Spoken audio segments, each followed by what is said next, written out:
So are you learning anything from this Grinch story? No? Yes? Maybe? I don't know. You would think as many Christmases as most of us have experienced that there would be nothing left to learn, wouldn't you? Like maybe we know it all by now. But if there's one thing that I've learned is things are constantly changing.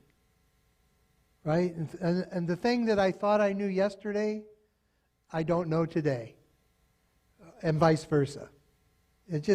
I've learned that when I look out at the world, I see the world through a very unique set of lenses that have been ground down and polished by a lifetime of experience. Which means a couple of things. It means a couple of things. It means, one, that the way that I see the world is the way I see the world, not the way you see the world. The way I see the world is exclusive to me. No one else shares my particular worldview because no one else has lived my life. No one else has had all of the same experiences. And so my worldview is mine. It's mine alone. So that's one. Two is that my vision changes over time. I've worn these glasses since I was in the 6th grade. And every year or so, I go back to the eye doctor and I get a new prescription because my eyesight changes constantly. And the things, my vision changes over time, and occasional corrections are required in order to maintain clarity, to maintain my vision. And the things that I once held as absolute no longer carry the weight of certainty. A few of my most cherished beliefs I've had to discard as being absolute rubbish. Ideas that I once scoffed at, I now hold as sacrosanct, as inviolate, as absolute. All of which is, to say that I've been wrong a time or two. I know I'm the only one here. But I have been wrong a time or two. There have been times when I thought I was walking in the light until someone flipped a switch and I realized that I had simply grown accustomed to the darkness. The Grinch is a perfect example. The Grinch has grown accustomed to the dark, to walking in the dark. He thinks that he understands Christmas. He thinks he knows what that's all about. He has been subjected to the Who's celebrations for, he said, 52 years he's put up with that. And he thinks he knows what they're celebrating. He thinks he knows why they gather every Christmas morning to hold hands and sing. And so today we've come to what is the center of the story, the center of the Grinch's story. And we find him slipping through the darkness in the night in this broken down sleigh pulled by one dog with a broken horn, and slithering snake-like down the chimney in this vain hope that he's going to rob the citizens of Whoville of their Christmas joy. And even when he's caught, even when he's confronted by little Cindy Lou Who, our thief feels no compunction to truth. He simply lies. He boldly and bald-facedly lies. The Grinch honestly believes that by stealing Christmas, all his problems will be solved. Right? He will no longer be unhappy. He will no longer be subjected to those fetid festivities that he loathes so much. and life will be good.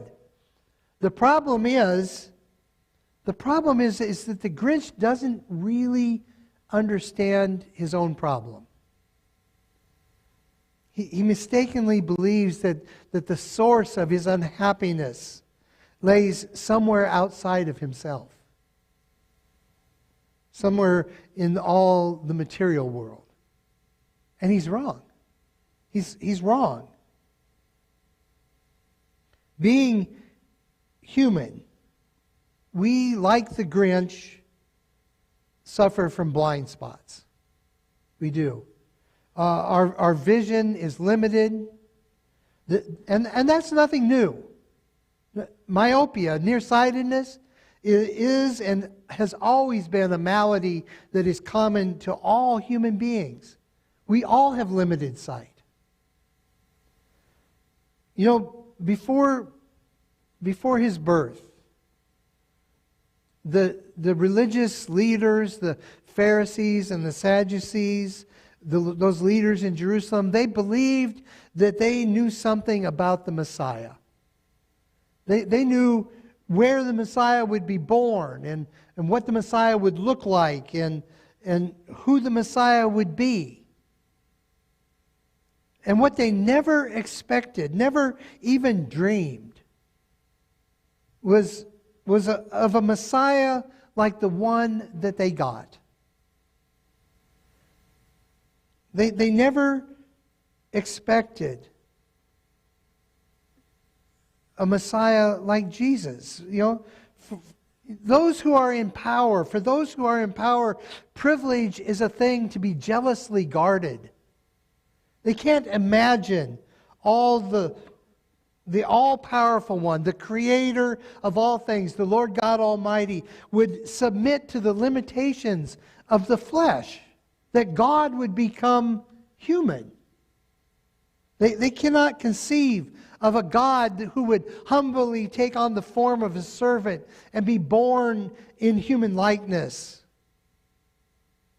I'm sure that you've heard people speak about the power of love. Haven't you? People talk about the power of love.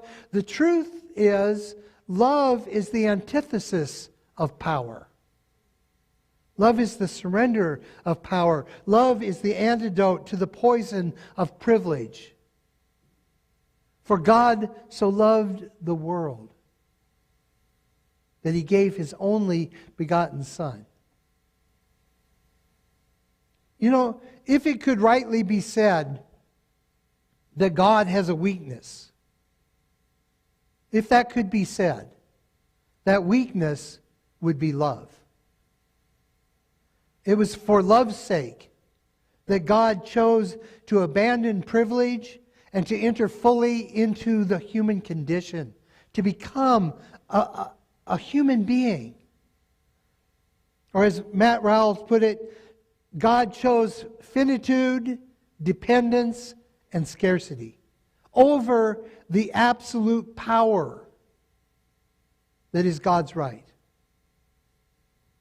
God chose humanity over perfection. And that's good news. This is very good news. The angel was correct in saying, I bring good news to you, wonderful, joyous news, when announcing Jesus' birth. The good news is that our humanity has been redeemed. Our humanity has been redeemed. Jesus did not come, and does not come to make us into something that we are not.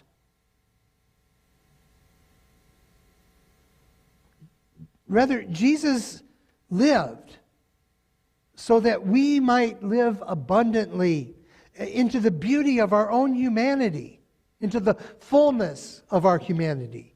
Jesus became human so that we also might become human, fully and wonderfully human.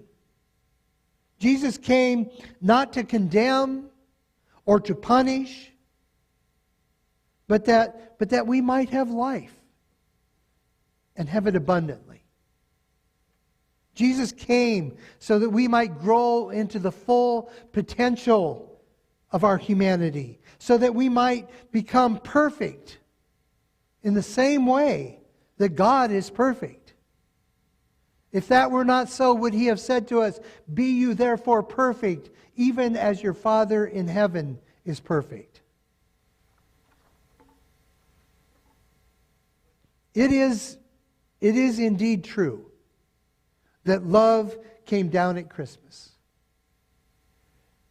You know, we all have these wonderful Christmas stories. I know all of us, everyone here, we all have at least one wonderful Christmas story. For some of us, it's our very own version of the Grinch or Scrooge. We have stories of miraculous transformation, of ordinary people manifesting extraordinary love at Christmas. You know, I just think of all of the many ways that all of you make Christmas special for other people. You know, packing boxes for Operation Christmas Child, or buying gifts for children that you've never even met. Children you've never even seen over, around the neighborhood around Nuevo Amanecer, our sister campus. Or supporting families through RACAP, or giving through Heifer International to help a family raise itself up. Sending Christmas cards and letters and sharing meals with one another. You know, it's a long list. It goes on and on and on. You know, one of my very favorite Christmas stories, it's an old story. You might have heard it somewhere. It's called The Gift of the Magi. It was written by O. Henry back in, I think he published that in 1905. It's been around a while. And you might know the story. It's of a young couple recently married. And it's Christmas Eve. And the wife, Della Young, she discovers that she has only $1.87 to buy her husband a Christmas gift. And she knows what she wants to get for him, and it costs a lot more than $1.87. So what she does, she goes, to the beauty parlor nearby. And the hairdressers, it's Madame Sofrani, I think's her name. She cuts off her hair. And the hairdresser gives her $20 to buy her hair. So she can, it will be used to make wigs, I suppose. And then Della takes that money and she goes out and she buys a watch fob, a chain. It's platinum, a beautiful watch fob that she's going to give to her husband for Christmas. And that night, when Jim comes home, Della has to admit to him that she has sold her hair to buy him the chain. And then Jim gives Della her present, which is a set of ornamental combs for her beautiful long hair, which of course she won't be able to use for some years now until all that hair grows back. And of course Della gives Jim his watch chain for the watch that he sold in order to buy the combs. It's a beautiful story. It's a story about the sacrificial nature of love. How love will cause us to make sacrifices for others. My concern, not just with this story, but my concern with Christmas is that sometimes we go too far. Sometimes we go too far in our attempt to make everything perfect. We want Christmas to be perfect. And we go all out. We get so wrapped up in the doing of Christmas that it really becomes overwhelming. And what should be joyful becomes stress. Becomes burden. Buying presents we can't afford decorating, baking, writing cards and letters, cleaning the house, preparing meals, caroling, the Christmas pageant, the cantata, extra services, visiting in nursing homes, running here, running there. It's just exhausting. You know, I remember one Christmas, it was very early in my ministry. I hadn't been a pastor very long. Donna and I showed up at the church to decorate for Christmas, expecting that there would be this wonderful turnout and everyone would join in and we would decorate and it would be wonderful, and nobody came. No one. Not one single person showed up to hang one single ornament. And so Donna and I spent hours, literally all night. We worked on decorating for Christmas. You know, we set up the Christmas tree and we hung all the Christmas on the tree, and we put the garland around the church and we hung the lights. We decorated until we were absolutely exhausted, and then we decorated some more. It was crazy. I was crazy. I was crazy to do that. Just so you know, that will never happen again. If you want the church decorated, y'all better show up. Y'all better show up, because you know what? Hopefully I've learned something. I've learned something. It doesn't matter if Christmas is perfect. It doesn't matter if the cantata comes off without a hitch, or it doesn't matter if the Christmas ham gets burned or the mashed potatoes are lumpy. It doesn't matter if the stores were sold out of that perfect gift that I wanted to get. It doesn't matter, because Christmas is going to happen with or without all that stuff. The Christ child is still going to be born, even if it's in a manger, in a stable. And that's the good news. That's the good news. Christ is born. Christ is born. And all that is needed for a perfect Christmas is a heart willing to grow 3 sizes. And we'll talk about that more next week. But for now, that's enough.